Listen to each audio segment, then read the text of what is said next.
विभव मिश्रा जी, लखनऊ से। महाराज जी, मैं जीवन में सफलता पाना चाहता हूँ, पैसा भी चाहता हूँ और भगवान की भक्ति भी चाहता हूँ। कैसे समझूं कि मैं सच में सही बैलेंस में हूँ या सिर्फ अपने स्वार्थ को भक्ति का नाम दे रहा हूँ? हम कह रहे खूब स्वार्थी बनो, हमारी बात मान जाओ। चकाचक माल छानोगे और मरोगे तो भगवान के पास जाओगे। नाम जप करो यार, हमारी बात मान लो। जो जितना भजन करता है उसी के आगे लौकिक पारलौकिक दोनों प्रकार के सुख भगवान प्रदान करते।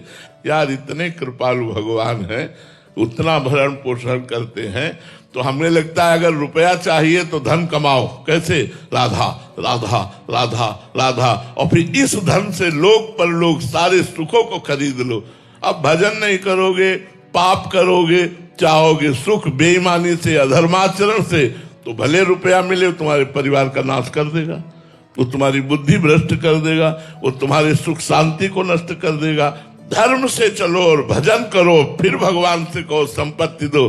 तो ध्रुव को अटल पदवी दी भगवान ने, प्रहलाद जी को एक कल्प का राज्य दिया, विभीषण को एक कल्प का राज्य दिया। जो चाहो मेरे भगवान से प्राप्त कर लो, पर भैया भजन करना पड़ेगा।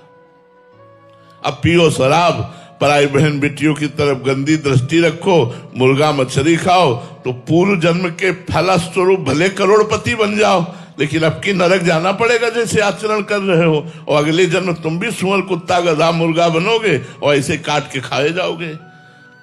अवश्य में वो भोक्तव्यम कृतम कर्म शुभाशुभम, शुभ अशुभ कर्म का फल अवश्य भोगना पड़ेगा।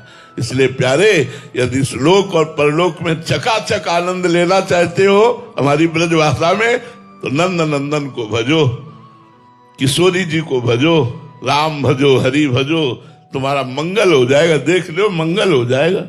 भजन करोगे तो तुम्हें सब कुछ प्राप्त हो जाएगा। भजन नहीं करोगे, पाप कर्म करोगे और फिर भगवान को कोसोगे, ऐसे नहीं होता। खूब नाम जप करो, जो चाहो प्राप्त कर लो। खुला खुला खुला हम आपको ऐलान कर रहे हैं, जो चाहो प्राप्त कर लो। भगवान का केवल भजन करो, ई परलोक सकल सुख पावत मेरी सो भैया कृष्ण गुण संचु।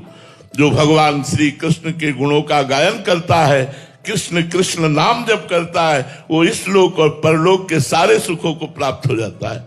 महाराज जी, कोई कह सकता है कि आप तो बाबा जी हैं, आप तो पूरा दिन भजन के लिए आपको समय, हमारे तो परिवार है, दायित्व है, जिम्मेदारियां हैं। अच्छा हमें ये बताओ, राधा राधा कहने के लिए आपको क्या परेशानी है? हम झाड़ू लगा रहे तो राधा राधा कह रहे, हम फावड़ा चला रहे तो राधा। जब युद्ध हो सकता है नाम जप करते हुए, भगवान ने अर्जुन जी को आदेश किया, माम निस्मर युद्ध च, मेरा स्मरण करते हुए युद्ध करो। तो क्या आप हर समय काम में फंसे रहते हो? हमने एक दिन आकलन लगाया था कि 24 घंटे में हम 12 घंटे आपको काम के लिए देते हैं। 12 घंटे काम करो। मान लो 12 घंटे में आपने बिल्कुल भजन नहीं किया, चलो 6 घंटे सो जाओ। कितने बचे? 12 6 18। 2 घंटे तुम्हारे भोजन के लिए दे दिए, 18 2 1 घंटे मनोरंजन के लिए दे दिए, 21 3 घंटे बचते हैं। ये 3 घंटे कहां ले जाओगे? अगर 3 घंटे बैठकर भजन को, तो त्रिलोकीनाथ को बस में कर लोगे यार। त्रिलोकीनाथ प्रसन्न हो जाएगा। हम लोग बेईमान हैं, भजन के लिए कहते हैं हमारे पास समय नहीं है और बैठे मोबाइल चलाते रहते हैं। ये सब बेईमानी हमारी है। नहीं तो हम तुम्हें 12 घंटे कौन काम करता है यार? कोई बिरला होगा 12 घंटे काम करता हो, नहीं 8 घंटे काम करता है। हम 12 घंटे काम के लिए, 6 घंटे सोने के लिए, 2 घंटे भोजन के लिए, 1 घंटे मनोरंजन के लिए, शेष समय 3 घंटा बचा 24 घंटे में। 3 घंटे भजन करके दिखाओ। 3 घंटे भजन कर लोगे तो त्रिलोकीनाथ को प्रसन्न कर लोगे। लेकिन हम लोग भजन के नाम पर बेईमान हैं। और सही पूछो तो तुम्हें जितना काम नहीं उतना हमें काम है। हमारी ड्यूटी बहुत सख्त ड्यूटी है। हम जीवन में कभी अपने नियम को नहीं तोड़ने की कोशिश की। अगर हमें 5 बजे हाजिर होना है, अगर हम चल नहीं पा रहे तो मुझे जैसे बने वैसे 5 बजे वहां उपस्थित करो, ऐसा नियम रखा है। हठी स्वभाव रखा है। हिम्मत नहीं पड़ रही, शरीर पीड़ा दे रहा है, फिर भी उठो, स्नान करो, चलो अपनी दिनचर्या में चलो। तो देखो, जिसने किया वही पाया। आलसी और प्रमादी और बेईमानी कभी उन्नति को प्राप्त नहीं होता। जो नियम कष्ट सह करके इसलिए नाम जप वाली बात तो आप लोग बेईमानी की करते हैं कि हम गृहस्थ हैं, नाम जप नहीं कर सकते। महाराज जी और कुछ भी करा लो, बट ये भजन कराना बड़ा कठिन सा लगता है हमारे। अब दवाई लखाओ, इसके बाद आप कहो कि और कैसे रोग ठीक कर दो, तो फिर कैसे ठीक होगा? दवा तो खानी पड़ेगी। भगवान की ये जो नाम शक्ति है, यही तुम्हारी कामनाओं को पूर्ण कर सकती है। हमारी बात मान लो, आप एक बार राम बोले तो ये सोने का सिक्का ऐसा जमा हो गया कि त्रिभुवन में काम आएगा, मृत्युलोक में भी और परलोक में भी। और राम राम राम, राधा राधा राधा, ये आपका काम देगा। और ये कोई पकड़ नहीं रहा तो भाई जपना तो पड़ेगा ही। बिना जप किए वारी मथे घृत होए बरु, सिकता ते बरु तेल, बिनु हरि भजन न भव तरी, या सिद्धांत अपेल। भले पानी मथने से घी निकल आवे, बालू पेरने से तेल निकल आवे, पर जब तक भगवान का भजन नहीं करोगे, दुखों से नहीं छूट सकते, सुख को नहीं प्राप्त हो सकते। अमर जी, पीपल में धागा बांध लेंगे, जमुना जी में कुछ भी आटा डाल देंगे, भंडारा करा देंगे, बट भजन महाराज जी। छोटे मोटे पुण्यों से इतने बड़े बड़े पाप करते हैं लोग।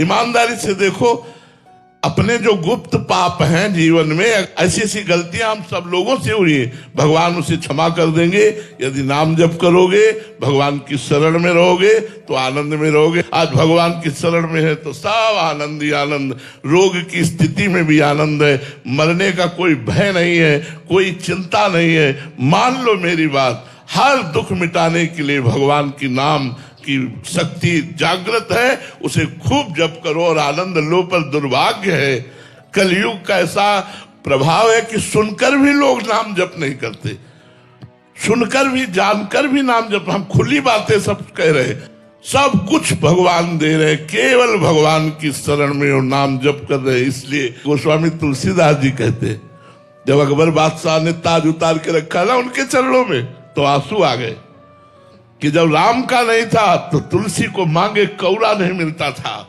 लोग अभागी कहते थे, आज राम का हूं तो बादशाह उतार के ताज रख रहा है। ये बात है, उन्हीं भगवान की तो बात सुनने आप आए हो। नहीं, हम किस योग्य हैं? एक भिखारी भगवान के मार्ग के पथिक केवल होने के कारण, भगवान का दास होने के कारण ये सौभाग्य भगवान प्रदान कर रहे हैं, तो आप क्या उन भगवान की करुणा को नहीं प्राप्त कर सकते? क्या आप भगवान की उन कृपा में सुख और निर्भय और आनंद मगन नहीं हो सकते?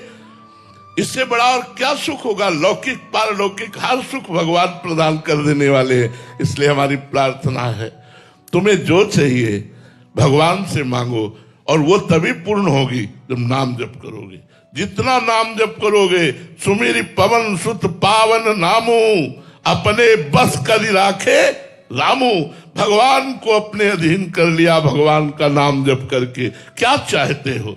जो चाहोगे सब पूर्ण हो जाएगा जी। अनामिका जी चंडीगढ़ से।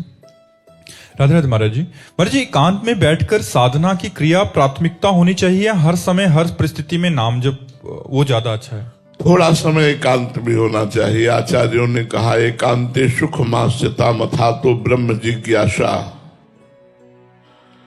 24 घंटे में 1 घंटे तो समय दे दो एकांत के लिए। एकांत में शांत बैठकर अपने मन को परमात्मा के चिंतन में जोड़ना, चलते फिरते उठते बैठते क्रिया करते हुए नाम जप करना, प्रभु के लीला पदों का गायन करना, प्रभु के नाम कीर्तन को करना। लेकिन एकांत में बैठकर ध्यान पूर्वक, हम कहते ना 1 घंटा सही तो 24 मिनट ही दे दीजिए।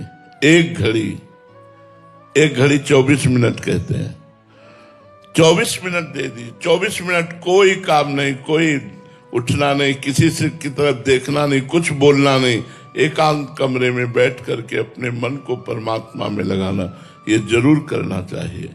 कुछ समय एकांत देना चाहिए और फिर हर समय चलते फिरते उठते बैठते क्रिया करते खाते पीते हर समय भगवान का नाम जप करना चाहिए।